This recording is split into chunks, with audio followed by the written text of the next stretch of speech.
Welcome back to the Brew Pill. It's been a couple weeks and we apologize. Life happens, when you have kids and life. Yeah. But tonight we're going to drink, it was part of the BOGO that I did the little quick thing on. This is a Terrapin Up High IPA.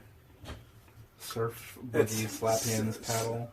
Citra hopped IPA, captures a majestic. So this might go on the Christmas tree scales being an IPA. And you can actually enter to win a chance to win an Osprey pack. Oh, cool. So you might win something by drinking. 5.9%.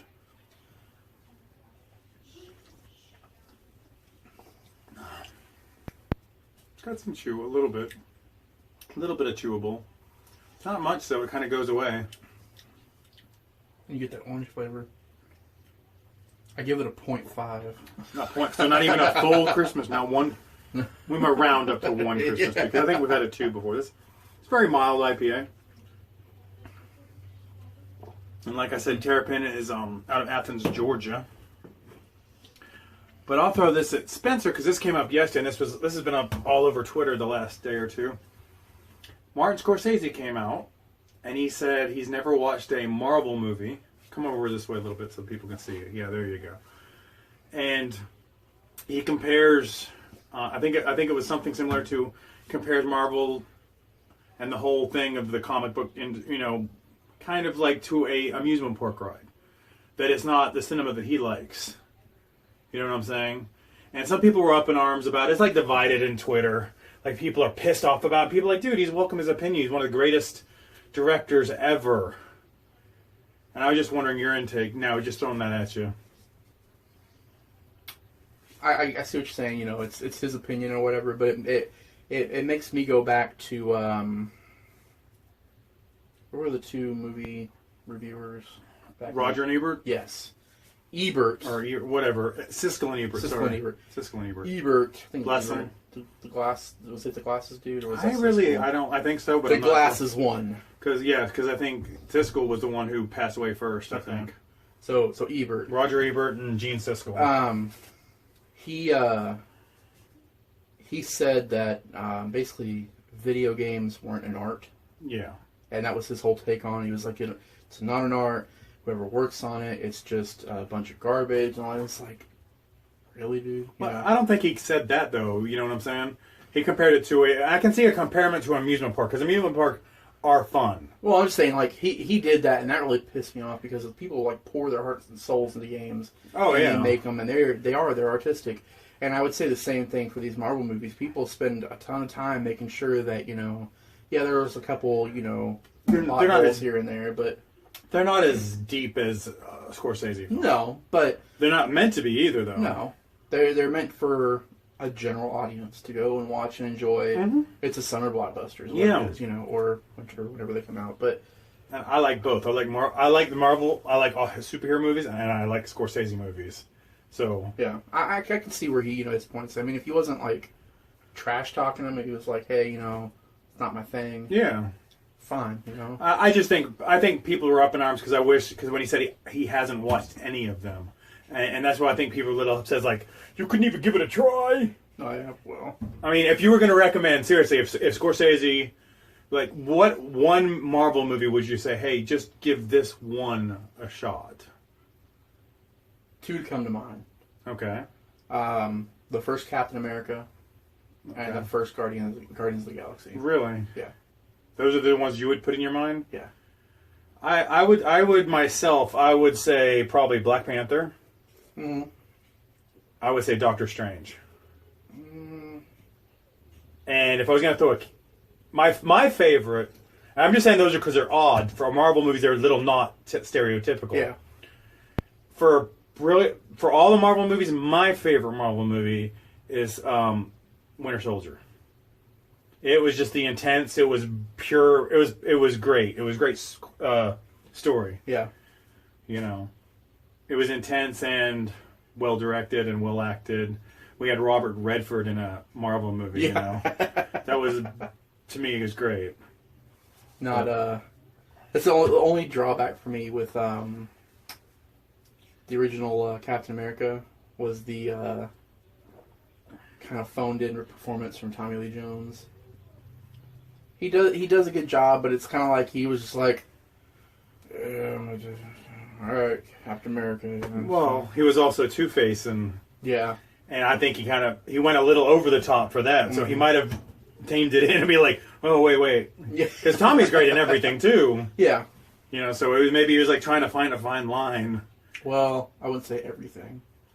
I still don't like No Country for Old Men. Why?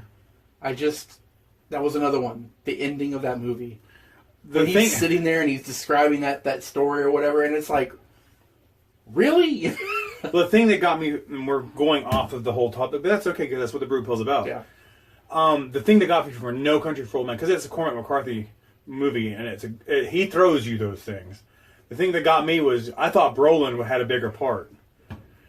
And like you're halfway through the movie and Brolin's getting killed way off in the distance. You're like, I don't even get to see this? There's not a replay. There's nothing. They don't go in there and go, let's look at him. Let's help him. He's just dead. He's gone. He's like Pulp Fiction's dead.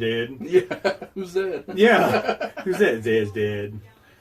I mean, that's what got me because I thought, and Tommy Lee ends up being the one sitting there reading the paper at the end. You're like, thought it would be Brolin. I was picturing it would be Tommy. I didn't think the story was about Tommy, but it was. Yeah. But that's a good thing. That was another movie when we were talking about Snowpiercer earlier. I loved the movie, like the meat of the movie. I love Snowpiercer. Chris Evans again. Yeah, it was a good movie, but the ending to me sucked. I hated it. Like it was this huge build up, and then it's like, I liked the ending because really. What did you think was going to happen? What direction did you think it could go off in? I expected him to leave the train, but not like, oh, here's the two people that made it out. Spoiler alert. We're not telling you which two people. Yeah. You got to watch the movie. You haven't seen Snowpiercer. Yeah. I don't know if it's still on Netflix or not. Now, I read online, and I went into watching the movie with this knowledge. A lot of people feel like it is a underhanded sequel to Charlie and the Chocolate Factory, because the situation at the end when he goes in there and Snowpiercer? Yeah. I went in there with this knowledge, and then when he gets to the end, you're like, oh, okay, I get it now, But okay, I had never heard that, so I couldn't compare it to that. But we'll be back with another subject. See you guys soon. Bye. Welcome back. Tonight's a little, we're also a supporter, one of our local breweries. We have a Fort Walton Beach Brewing Company, which I took Spencer to for the first time, which is also teamed up with Crab Island Brewing, so they brew their beer too. So some of them, they have 12 beers they keep on tap. It's a little small, but it's cool. It's perfect for families even. They have games. But we've got this one. We got a growler because my wife likes it. It's a ghost. It's an apple ghost called Granny Bites Back, and it's a Granny Smith apple ghost, and it's so smooth and a ghost. So it's got nice and tart. But in New York, got a New York Comic Con going on yesterday, all that. Zack Snyder came out and revealed, here's a picture right here, in the Man of Steel movies, the general, the actor, he had actually had plans for the Martian Manhunter to be revealed in the Justice League movie. The same actor who played the general in Man of Steel. And he came out and he had a storyboard drew up. He's like, even though he's nothing to do with Justice League and in his realm, he was going to throw him in there. But with him having to leave Justice League and the unfortunate demise of what it ended up being, well, I didn't mind the movie, but I can see how it wasn't Snyder's vision myself. I don't know if you watched Justice League. Yeah. I can see how he probably got angry during Batman vs. Superman, because I don't think that came to his vision the way he wanted it. Like I've said in other videos, producers, media heads who think they know everything. You give a director a 5 contract. We're going to let you do these 5 movies, let you do what you want, and into the second movie, because Man of Steel I thought was a good. Mm-hmm. I mean, people question the whole thing in Man of Steel about him killing Zod, which is understandable. But also, what would you do if you're put into that? As much as people love Superman, that was their hardest thing is, he was letting all this violence happen. He's like, was he letting it happen? I don't know. I mean, you're a bigger Superman fan than me. I mean, it's always been out there that, of course, Zod is a soldier. Yes. He's a trained fighter. General Zod. Yeah, he's a trained killing machine. And then you have Superman, who grew up here on Earth. He worked on a farm. He's got those. The Boy Scout is even Batman nicknamed him. Yeah, I mean he's just the good guy, but he's not trained on that level. I mean they've tried to kind of add it in where he goes into this chamber and his dad throws it in his mind and trains him to be this thing. But I've never kind of seen him as that. So when it comes down to it, he's got this killing machine who has these abilities, the same abilities as him, and he's got to make the choice, like right then and there. Do I let him keep killing people and try and take over the planet, or do I end it here and now? And I was totally fine with it. Yeah. As a Superman fan, I was totally fine. All these people are like, Superman doesn't kill. BS. Well, that's the whole thing, like, the part of the vision in Batman versus Superman with Batman using guns, and people are like, Batman doesn't use guns. You know what I'm saying is, Snyder was putting him in situations that never been in. He was taking a character further than a lot of people have seen. I mean, you see Frank Miller did that in The Dark Knight. When he wrote The Dark Knight, he took Batman further than he ever went, and he took Superman. But you know what I'm saying? So I think they're bringing them up to today's writing standards, and we always want to believe they're going to be good. But if you're pushed to that breaking point, how would you react? You're only human. And you got to defend something that you love. Yeah. And that's the whole thing. Do you think bringing the Martian Manhunter into Justice League would have... I don't think it would save the movie, but would it add a little different level of excitement, you think? I think so. Nobody... If nobody knew about it going into it. Yeah. And then all of a sudden you're watching it and you're like, oh... perfect example is Avengers Endgame. When they're having that fight scene...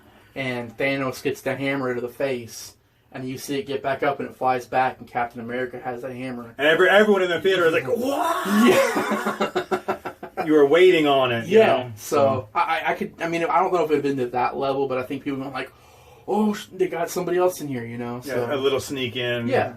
I think it would... I mean, there's so many people that are like, release the Snyder Cut. Like, you can't because it wasn't filmed. Yeah. And that's the whole thing, and they're not going to give him the budget to go. Mm-hmm. All you would have would be storyboards of how he wanted, and then you're left into the imagination of, It's a shame they didn't let him, but... Yeah. If they ever do a Justice League 2, if they put him in the director's seat for that one... I don't think they will, because Warner Brothers being Warner Brothers. Yeah. But if they do, I think that... If they're smart, they'll just stand back and go, okay, everybody was asking for this the first time. Go for it, I think you'd have to have a change of heads up at Warner Brothers. Well, Snyder's doing a zombie film for Netflix as his next one. Yeah, there you go, fresh off the presses. Okay, well. A lot of directors are getting asked to do Netflix movies, so... I think him and his wife, his wife's involved in it, too. It's like writing, producing, and directing. Yeah. So...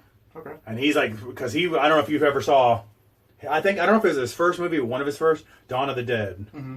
And that was like, I wasn't into zombie films. I mean, Shaun of the Dead came out that same year Dawn of the Dead came out, Yeah. And so they threw both of them at you, and one was the funny, and one was more serious. And I had to see Dawn of the Dead 2 or 3 times, and I was like, I really like this. Because it had Ty Burrell, who went on to Modern Family. Yeah. It had was it Mekhi Phifer? I think is the husband of the woman who was pregnant, and they had the zombie baby. Was it I'd have to look up actors, but there's a whole bunch of actors, and I'm a Zack Snyder fan. I'm not going to geek out or get pissed off like some people do, but I think he's truly gifted.